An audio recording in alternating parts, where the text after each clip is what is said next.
అయితే మనం ఈ సింగిల్ అంటే వన్ ఎయిర్వే వన్ డిసీజ్ కాబట్టి ఈ అలర్జీ అనేది ఒక సిస్టమిక్గా ప్రజెంట్ చేస్తుంది కాబట్టి వేరే వేరే వేరే వేరే బ్రాంచ్ల్లో ప్రజెంట్ చేస్తుంది కాబట్టి దాని అర్థం మనం పీస్ మీల్లో వైద్యం చేయాలని కాదు.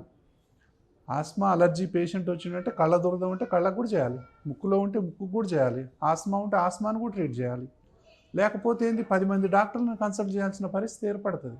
సో శ్వాస హాస్పిటల్ అనేది ఈ అలర్జీ కానీ ఆస్మా కానీ ఈ బ్రీదింగ్ రిలేటెడ్ ప్రాబ్లమ్స్ అన్నిటిని కూడా అండర్ వన్ రూఫ్, చిన్నపిల్లలకు పెద్దవాళ్ళకి ఒకే గొడుగు కింద అందరి స్పెషాలిటీస్ని తీసుకొచ్చి ఒకవేళ మాకు అర్థం కానట్లయితే వాళ్ళ సెకండ్ ఒపీనియన్ కూడా మేము తీసుకోవడం జరుగుతుంది.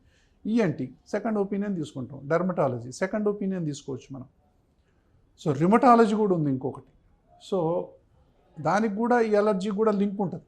సో ఇమ్యునాలజీ, అలర్జీ ఆస్మా కూడా ఇమ్యునాలజీ.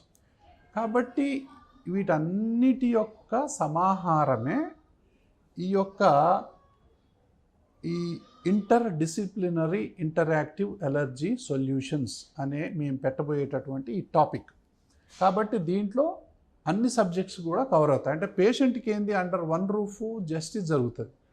చిన్నపిల్లవాడి దగ్గర నుంచి పెద్దవాళ్ళ వరకు వస్తే ఆయన కంటి ఎలర్జీ ఉన్నా, ముఖ్య ఎలర్జీ ఉన్నా, చర్మం ఎలర్జీ ఉన్నా, ఊపిరితిత్తుల్లో ఉన్నా, గ్యాస్ట్రో ఎక్కడ ఉన్నా కూడా సో మేము వైద్యం చేయటం అనేది జరుగుతుంది. దానికి మూల కారణం ఏంటో ఎవాల్యుయేషన్ జరుగుతుంది. డస్ట్ వల్ల వస్తుందా, ఫంగస్ వల్ల వస్తుందా, పోలెన్ వల్ల వస్తుందా, ఫుడ్ వల్ల వస్తుందా, డ్రగ్ వల్ల వస్తుందా, డాగ్స్ వల్ల వస్తుందా, క్యాట్స్ వల్ల వస్తుందా, కాక్రోచ్ వల్ల వస్తుందా, దేని వల్ల వస్తుందో మనం తెలుసుకునేటటువంటి పరీక్షలు ఇప్పుడు అందుబాటులో ఉన్నాయి.